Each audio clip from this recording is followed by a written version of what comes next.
Bonjour à tous, aujourd'hui je vais vous faire la présentation du TP moteur Sterling.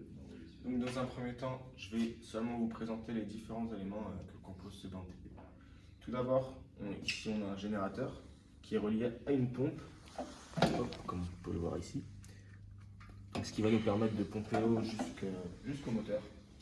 Ici, un second générateur qui avec une tension et une intensité va nous permettre d'alimenter une résistance située au-dessus. Ensuite, deux sondes de température pour capter la température en entrée et en sortie d'eau du moteur.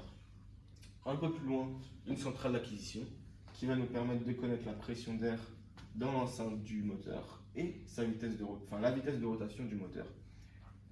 Donc ces deux paramètres, on pourra les visualiser sur le logiciel CASI que l'on pourra paramétrer à l'aide du mode d'emploi disponible en annexe du TP.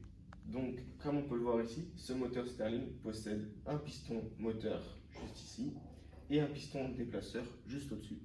Donc, lorsque vous mettrez en marche ce moteur, vous pourrez voir que ce système de bielle manuel va nous permettre de transformer le déplacement linéaire du piston moteur en grille en un déplacement rotatif du moteur.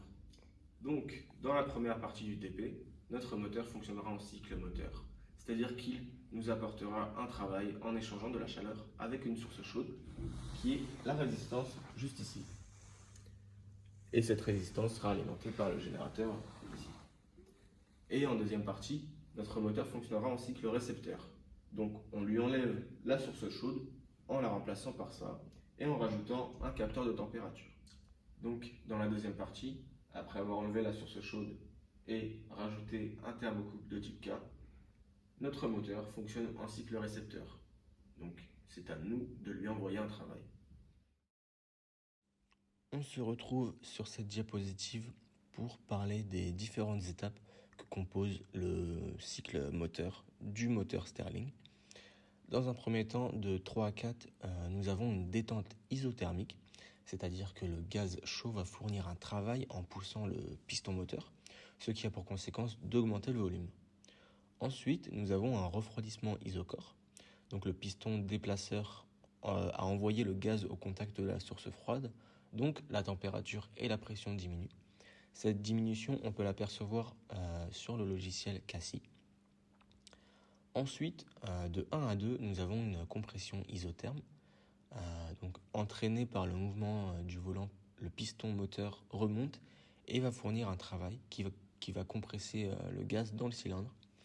Puis, pour finir, de 2 à 3, le piston déplaceur redescend en envoyant le gaz au contact de la source chaude, ce qui fait remonter le système au point de départ. Donc ça, c'est un chauffage isocore.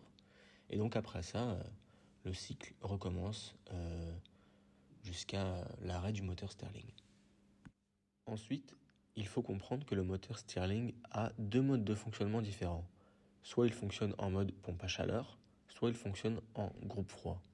Et cette différence dépend du sens de fonctionnement du moteur. Donc en sens horaire, on fonctionne en mode pompe à chaleur et en sens trigonométrique, on fonctionne en mode groupe froid. Donc soit la température augmente, soit elle diminue. On pourra voir ça grâce aux sondes de température. Mais la différence entre pompe à chaleur et groupe froid sur le cycle, que l'on a pu voir précédemment, eh bien, c'est le point de départ de la température. Donc soit je pars de TF à TC, donc température froide à température chaude, soit l'inverse. Donc soit on a un travail positif, soit on a un travail négatif. C'est cette différence qu'il faut percevoir. Donc à la fin, vous allez devoir calculer le travail fourni par le moteur.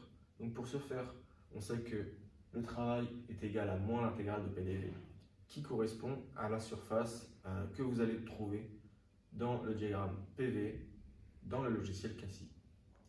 Voilà la fin de la vidéo. On espère que ces quelques explications vous auront aidé. Et moi, je vous dis bon courage. Next, we will present you the glossary.